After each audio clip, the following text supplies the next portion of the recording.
네, 안녕하세요. 피타입니다. 네, 조조로, 네, 안녕하세요. 피타입니다. 아침 일찍, 네, 라이브를 시작하고요. 나머지, 일찍 숙제를 끝내는 마음으로 아침에 하고, 나머지, 이제 일어나신 분들은, 일찍 일어나셔서 라이브에 들어오신 분들은 지금 들으실 수 있으시고요. 다른 분들은 나중에 그 VOD로 들으시면 될 것 같아서, 제가 최근에 나온 현명한 투자자 개정 4판, 현명한 투자자 개정 4판에 대해서 간단하게 소개를 하려고 합니다. 최근에 보니까 이 책에 대한 소개 글이나 컨텐츠들이 올라오고 있는데요.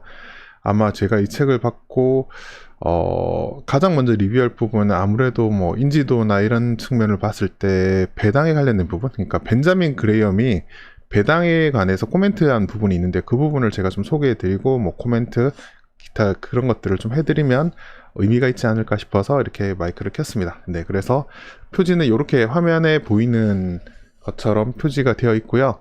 예, 요걸 바탕으로 제가 요 화면을 바탕으로 제가 간단하게 띄우면서 설명을 간단하게 해드리겠습니다. 보면 배당에 관련된 부분 그렇게 썩 많지는 않고요. 간단하게 한 10페이지 내외로 있긴 한데 좀 지금 생각하기에도 의미가 있을 만한 내용들이 좀 있어서 그 부분 좀 부가적으로 말씀드릴게요.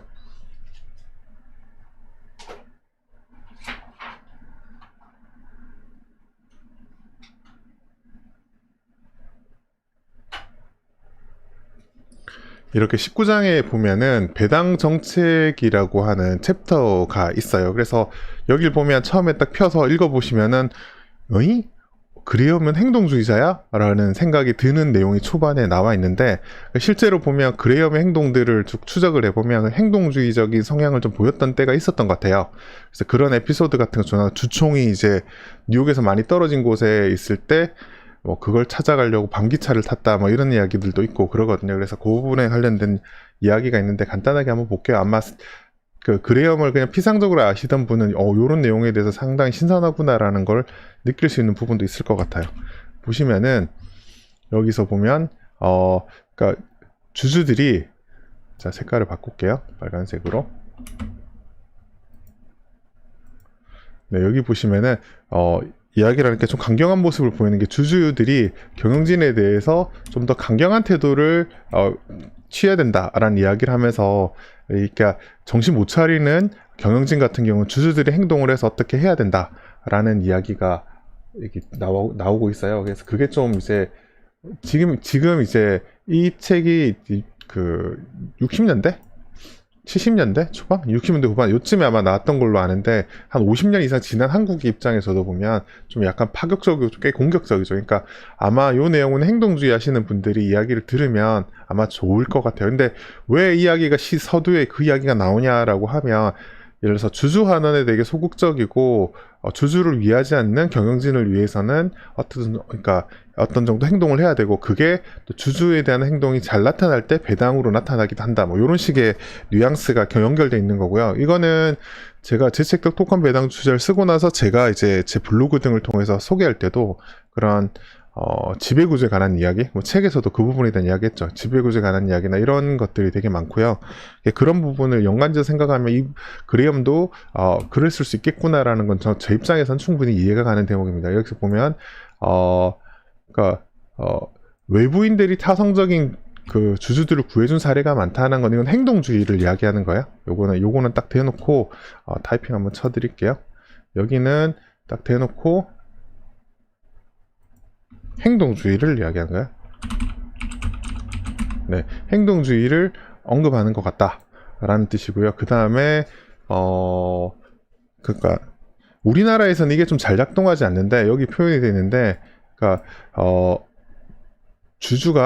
그러니까 주가가 부진해지는, 그러니까 주주의 가치가 올라가는 기업의 가치, 그러니까 주가가 올라간다는 건 기업의 가치가 올라간다는 거죠. 그래서 그런 것들이 이제 경영이 잘못돼서 주가 흐름이 부진해지면 이제 주가가 많이 떨어지면 M&A 표적이 될 수 있어. 행동주의자들이 그걸 싸게 사서 행동에 나타나게 하는 그런 것들이 나타날 수 있도록 해야 이제 주가가 저평가되지 않도록 그 경영진들이 방만하지 않게 노력한다라고 하고 주식을 던지고 난 뒤에 진취적 일부 외국인들이 경영권을 확보하면 뭐 그렇게 해서 행동하는 사례가 많다.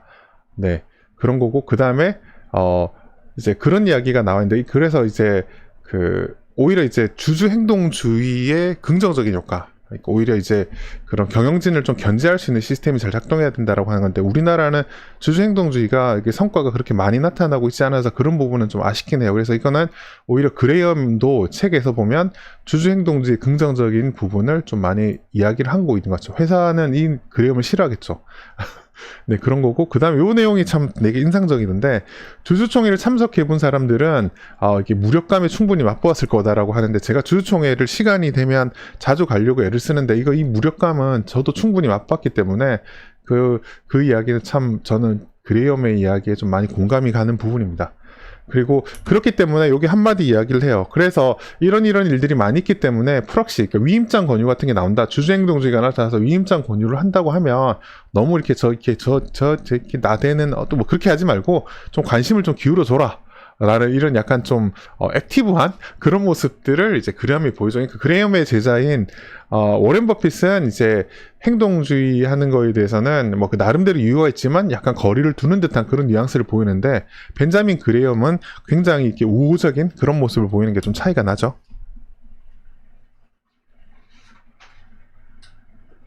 이제 그 초반에 요 이야기를 하고요. 그 다음에 이제 뭐 배당 정책에 관련된 이야기를 하는데, 배당 정책이 보면은 요 이야기가 있어요. 그러니까 주주는 배당 이상을 좋아하지만 경영진은 자금력을 어느 정도 갖고 있어야 되기 때문에 가급적 안 가지고 자금력이 필요할 때는 이익 유보, 그러니까 현금을 내부 유보하는 걸 되게 좋아하는데,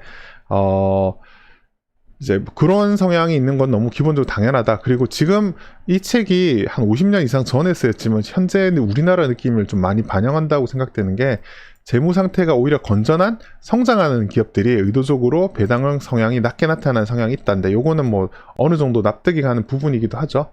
그래서 오히려 재투자를 하는 게 더 좋다. 이게 실제로 생각해보면 버크셔에서도 배당을 안 한 이유가, 배당으로 지급하는 것보다 재투자를 해서 더 나은 수익을 주겠다라고 이제 공식적으로 표방하는 거죠. 뭐 잘만 하면야 뭐 상관없다 이런 건데, 그래서 그런 측면에서 배당을 성장을 잘하면은 저배당 정책을 더 잘 수용할 수 있다. 이거는 뭐 ROE 관점에서 쉽게 이해되고요. 뭐 텍사스 인스트루먼트 이야기를 하는 부분이 있고요. 그래서 배당을 지급 안 했을 때 오히려 주가가 더 폭등했다라는 이야기고, 여기 이제 그 다음에 내용을 보면은 요 이야기가요. 그러니까 성장 기업의 배당 정책에서는 투자자의 심리가 일관성이 없다. 일관성이 없는 것 같다 라는 코멘트를 하는 부분에, 뭐 AT&T가 배당 성향이나 움직임이나 그런 거랑 배당 금액이랑 이런 거 상관없이 주가가 움직이더라에 관한 이야기를 요렇게 하고 있는데요. 여기에 보면 이제 나름대로 제가 봐도 이게 동의할 수 있는 부분이 그러니까 이러는 거죠. 여기 보면 중요한 거 보면 시장의 다음가까지 평가하는 것 같다고 이야기를 한 건데, 저도 비슷하게 생각하는 게, 성장이 없는 주식은 성장이 좀 낮은 주식은 배당주 지급해서 이제 배당에 의해서 주가가 좀 좌우되는 성향이 나타난다. 근데 성장주를 인정받으면 배당 자체보다 그 성장에 좀 더 관심을 갖는 것 같다. 뭐 이런 식의 이야기가 있더라고요. 그래서 좀 저도 많이 동의하는 부분이고요. 잘 정리가 되어 있는 것 같아요.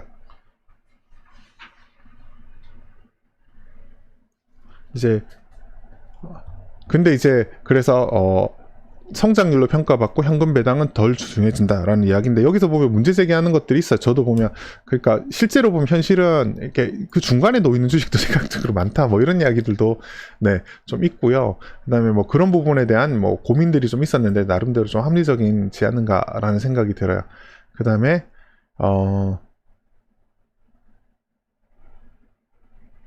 그러니까 이런 거죠. 그래서 보면 주주들이 해야 되는 건 어떤 거냐면, 아까 앞서 부분의 행동에 관련돼서 주주가 경영진에서 적극적으로 의사표명을 하는 부분에 대해서 이야기를 하면, 충분히 배당을 지급하든가 아니면 재투자로 해서 EPS가 충분히 증가했음을 너네가 이렇게 입증을 해야 된다. 그렇지 않으면 주주가 행동하겠다. 약간 이런 느낌의 뉘앙스로 표현을 했죠.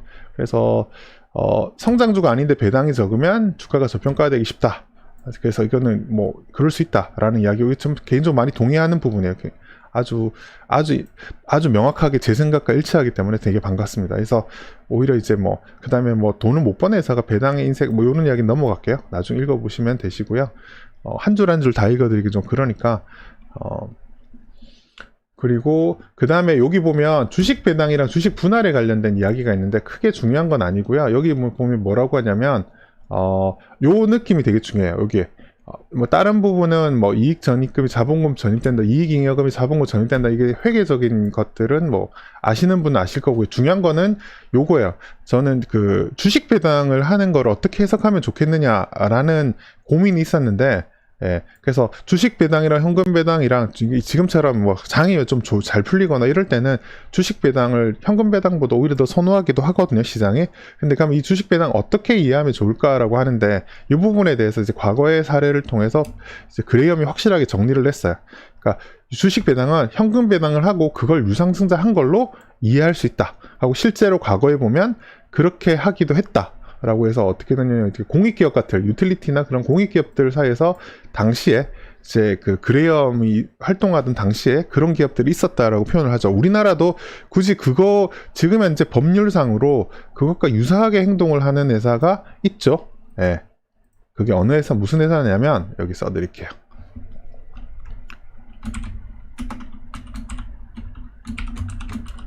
리츠죠.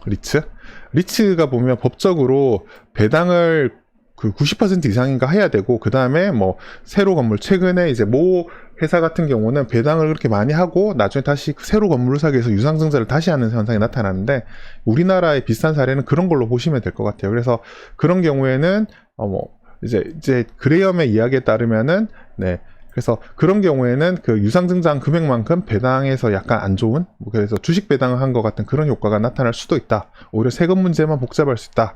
뭐 그런 식의 코멘트가 좀 있긴 하고요. 그 다음에 뭐 뉴욕에서 했던 관행 뭐 이런 건 별로 안 중요하고요.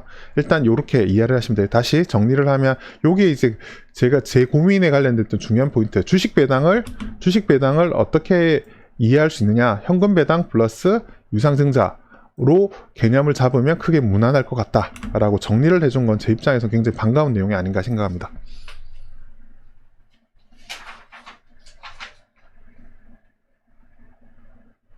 네, 그래서 여기도 보면 아까 그 이야기, 제가 했던 이야기가 있죠. 그래서 공익배분은 그러니까 공익기업은 후하게 배당을 지급하고 나서 유상증자를 통해서 대부분 회수해 간다 뭐라는 식으로 이야기를 했는데, 사실 요거는 원래 그래야만 그 이야기를 하려고 하는 건 아닌데, 현재 상황에서 그런 측면에서 좀 관점을 두고 바라본다면, 아까 이야기한 것처럼 리츠 같은 경우에 유상증자를 하는 리츠, 뭐 예를 들어서 특정 종목 이름을, 뭐 코멘트 자체가 긍정적인 코멘트가 아니라 특정 이 회사 이름을 이야기하지 않, 종목 이름을 언급하진 않을 텐데, 배당금을 후하게 이제 90% 이상 지급하고 나서, 배당 성향을 90% 이상 하고 나서 유상증자를 통해서 다시 회수해 간다면, 그거는 그 순전히 그걸 현금 배당이 높게 했다라고 보기는 사실 어려울 수도 있다라는 이야기예요. 회사가 이제 물론 이제 거기에 대한 반론이 있을 수 있죠. 리츠는 기본적으로 성장을 염두에 하지 않는 건데 유상증자를 하면서 성장을 할 수도 있다, 뭐 그렇지 않느냐, 뭐 이렇게 이야기할 수 있으나, 일단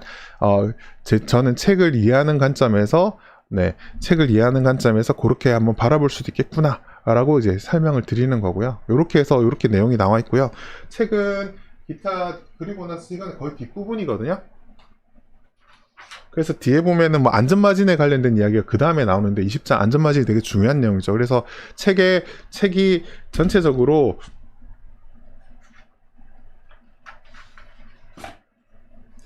책을 전체적으로 다 훑어보진 않고 책 내용 중에서 배당에 관련된 부분만 우선적으로 제가 설명을 드렸습니다. 네. 그래서 이렇게 하시면 아마 다른 많은 분들이 다른 챕터나 전체적인 내용에 대한 리뷰를 아마 할 것 같으니까, 제 입장에서는 제가 배당에 관련된 부분에서 뭐 몇 페이지 되진 않지만 제가 이제 현실적인 현재 우리나라 투자와 관련해서 연관지어서 그레이엄이 그 당시에 이제 생각했던 내용들을 현재 관점에서 한번 해석해보고 이야기해볼 수 있는 그런 내용으로 한번 준비를 해봤습니다. 일단은 요렇게 했고요. 그리고 아마 요거는 VOD로 아마 다시 공개적으로 올려놓을 테니까 다른 때 한번 책을 보시면서, 나중에라도 책을 한번 보시면서, 피트왕은 요 배당에 관련된 요 작은 내용을 요런 생각을 하면서 했구나 라고 이해를 하시면 될 것 같아요. 네, 이상 그렇게 하시면 될 것 같고요. 네, 그렇게 해서 간단하게 현명한 투자자의 배당에 관련된 부분에 대한 리뷰를 간단하게 마치도록 하겠습니다. 이상 저는 피트왕이었고요. 다음에 또 좋은 리뷰로 찾아뵙도록 하겠습니다. 감사합니다.